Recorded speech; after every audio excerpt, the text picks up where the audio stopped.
ఇప్పటికే Iran, Israel భీకర పోరుతో middle east అట్టుడుగుతుంటే అగ్రరాజ్యం అమెరికా మరింత ఆజ్యాన్ని పోసింది. B-2 spirit బాంబర్లతో ఇరాన్పై ఇరుచుకుపడింది. పోర్డో, నంతాజ్, ఇస్ఫహాన్ అణు కేంద్రాలపై భారీ దాడులకు పాల్పడింది. ఈ విషయాన్ని స్వయంగా అమెరికా అధ్యక్షుడు ట్రంప్ ప్రకటించారు.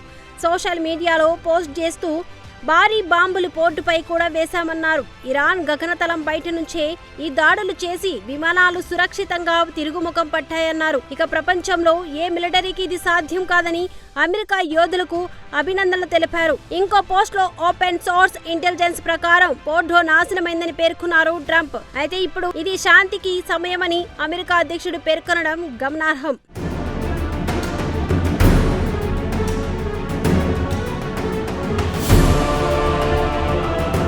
అయితే ఇరాన్పై సైనిక చర్యల విషయం 2 వారాల్లో అమెరికా అధ్యక్షుడు నిర్ణయం తీసుకుంటారని నిన్ననే వైట్ హౌస్ వెల్లడించింది. కానీ 2 పూటలు కూడా ఆగని ట్రంప్ ఇరాన్పై విరుచుకుపడ్డారు. నిన్న రాత్రి B-2 స్పిరిట్లు 8 KC-135 స్టార్ట్ ట్యాంకర్లు ఇండో పసిఫిక్లోని డియాగో గార్సియా దిశగా బయలుదేరి వెళ్లాయి.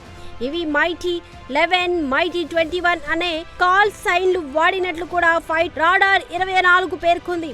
ఇక గతంలో కూడా B-2 స్పిరిట్లు ప్రత్యేక ఆపరేషన్ల కోసం బయలుదేరినప్పుడు మైటీ కాల్ సైన్లను వాడాయి. ఇక దాడికి సంబంధించి ట్రంప్ జాతినుద్దేశించి ప్రసంగించనున్నట్లు వైట్ హౌస్ వెల్లడించింది.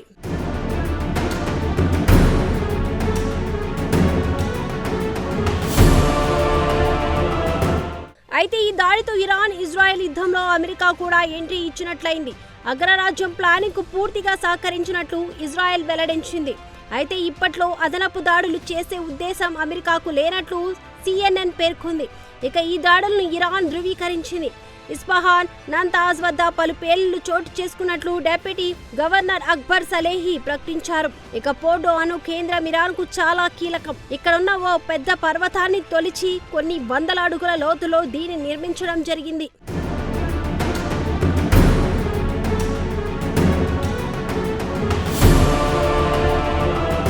1981లో జాగ్దాలో ఇజ్రాయెల్ F-15, F-16 యుద్ధ విమానాలు అణు కేంద్రాన్ని ధ్వంసం చేయడాన్ని దృష్టిలో పెట్టుకొని ముందు జాగ్రత్తగా దీన్ని నిర్మించారు. 2023లో అంతర్జాతీయ అణుశక్తి సంస్థ ఇన్స్పెక్టర్లు ఇక్కడ 83.7% శుద్ధి చేసిన యురేనియంను గుర్తించడం జరిగింది. అత్యంత శక్తివంతమైన అణుబాంబుల్లో వాడే 90% శుద్ధి చేసిన యురేనియంకు ఇది చాలా దగ్గరలో ఉంది. అణు వ్యాప్తి నిరోధక ఒప్పందంపై ఇరాన్ సంతకం చేసిన నేపథ్యంలో ఆ దేశం ఇలా చేయడం నిబంధనలకు విరుద్ధం. మరి ఈ నేపథ్యంలో ఇరాన్ తీసుకునే నెక్స్ట్ స్టెప్ ఏంటనేది ప్రపంచ వ్యాప్తంగా ఉత్కంఠను పేర్కొంది.